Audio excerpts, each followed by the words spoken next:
শেষ জামানায় কিন্তু মুমিন ব্যক্তিদের মধ্যে অনেক মুমিন ব্যক্তির স্বপ্ন কিন্তু সত্য হবে, এটাও এসেছে। মুমিন ব্যক্তির স্বপ্ন কিন্তু সত্য হবে। কোরআনে এমনও দলিল আছে যে কাফেরের স্বপ্নও সত্যি হয়েছে। কোন সূরায় আছে কে বলতে পারবেন? কাফের ব্যক্তির স্বপ্নও সত্যি হয়েছে এমন দলিল কোরআনের কোথায় আছে? কে বলতে পারবেন? হ্যাঁ, সূরা ইউসুফ কি না আপনার? জি, আশিক। ঠিক আছে, মাশাআল্লাহ। আশিক ভাইয়ের জন্য আমাদের একটা হাদিয়া থাকবে ইনশাআল্লাহ, আপনি আলোচনা শেষে নিয়ে যাবেন। তো ইউসুফ আলাইহিস সালামের যে ঘটনা সূরা ইউসুফ, সেখানে আছে যে অমুসলিম দুজন ব্যক্তির স্বপ্ন সত্য হয়েছে, হয় নাই? একজন এসে বলেছেন আমার মাথায় রুটি, রুটি খেয়ে নিচ্ছে পাখি। আরেকজন বলেছে আমার হাতে ছিল শরাব, এই শরাব আমি পান করাচ্ছি রাজাকে, বাদশাকে। ইউসুফ আলাইহিস সালাম বললেন যে পান করাচ্ছে বাদশাকে সে নাজাত পেয়ে যাবে জেল থেকে, আর যার মাথা থেকে রুটি খাওয়া হচ্ছে তাকে শুলদণ্ড দেওয়া হবে। ঘটনা সত্য ছিল তো?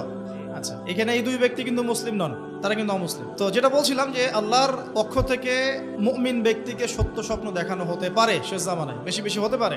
তাই যখন ভালো কোনো স্বপ্ন দেখবেন শুকরিয়া আদায় করবেন আল্লাহর কাছে। আর যদি খারাপ কোনো স্বপ্ন দেখেন তাহলে কাউকে বলতে যাবেন না। খারাপ স্বপ্ন দেখলে কাউকে বলতে যাবেন না, বরং 2 রাকাত নামাজ পড়ে আল্লাহর কাছে আশ্রয় চাইবেন। আল্লাহ, আমি এই খারাপ স্বপ্ন দেখেছি, এর থেকে তোমার কাছে আমি আশ্রয় প্রার্থনা করছি। পবিত্র কোরআনুল কারীমে সূরা আলে ইমরান এর 19 নম্বর আয়াতে আল্লাহ পাক বলছেন, বা'দা আউযু বিল্লাহি মিনাশ শাইতানির রাজীম, ইন্না দীনা ইনদাল্লাহিল ইসলাম। আল্লাহ রাব্বুল আলামিন নিজে বলছেন যে নিশ্চয়ই আল্লাহর কাছে একমাত্র গ্রহণযোগ্য দিন বা জীবন ব্যবস্থার নাম কি? ইসলাম। ইসলাম শব্দের অর্থ কি? আমরা বলি শান্তি। সত্যিকার অর্থে ইসলাম শব্দের অর্থ হচ্ছে আত্মসমর্পণ করা। কি করা?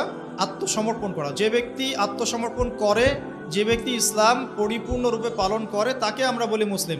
যে ব্যক্তি ইসলাম পরিপূর্ণরূপে পালন করে তাকে আমরা বলি মুসলিম। যেমন এই মুসলিম শব্দের সাথে যে নবীর নাম জড়িত সেটা হলো, তিনি হলেন ইব্রাহিম আলাইহিস সালাম। সূরা হজ পড়ে দেখবেন, হুয়া সাম্মাকুমুল মুসলিমিন, তিনি তো আমাদের নাম দিয়েছেন মুসলিম, এই জাতির নাম দিয়েছেন। তিনি আমাদের জাতির পিতা, মুসলিম জাতির পিতা। তো ইব্রাহিম আলাইহিস সালামের ব্যাপারে আল্লাহ পাক বলছেন, ইয ক্বালা লাহু রাব্বুহু আসলিম ক্বালা আসলামতু লিরাব্বিল আলামিন। যখনই আল্লাহ পাক ইব্রাহিমকে বলতেন আলাইহিস সালাম যে আত্মসমর্পণ করো, ইব্রাহিম আলাইহিস সালাম কোনো বিজ্ঞান যুক্তি দর্শন খুঁজতে যেতেন না। তিনি বলতেন আসলামতু লিরাব্বিল আলামিন, আমি বিশ্বজগতের প্রতিপালকের কাছে আত্মসমর্পণ করলাম।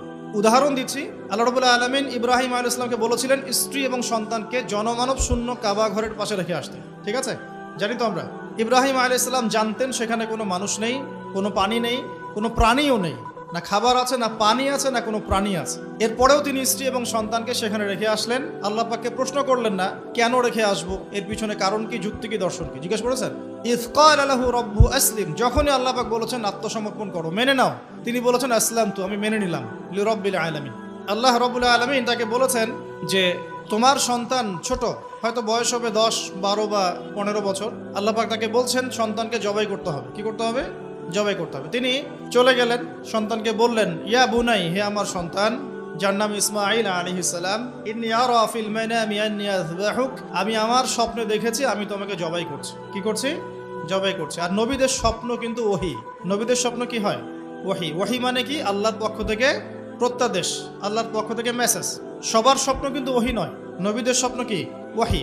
ওহী মানে আল্লাহর পক্ষ থেকে জ্ঞান, যেটা আল্লাহ পাক তার বান্দাদের মধ্য থেকে কিছু কিছু বান্দার কাছে পাঠান বাছাইকৃতভাবে। কিভাবে পাঠান? আল্লাহ পাক ফেরেশতার মাধ্যমে পাঠান।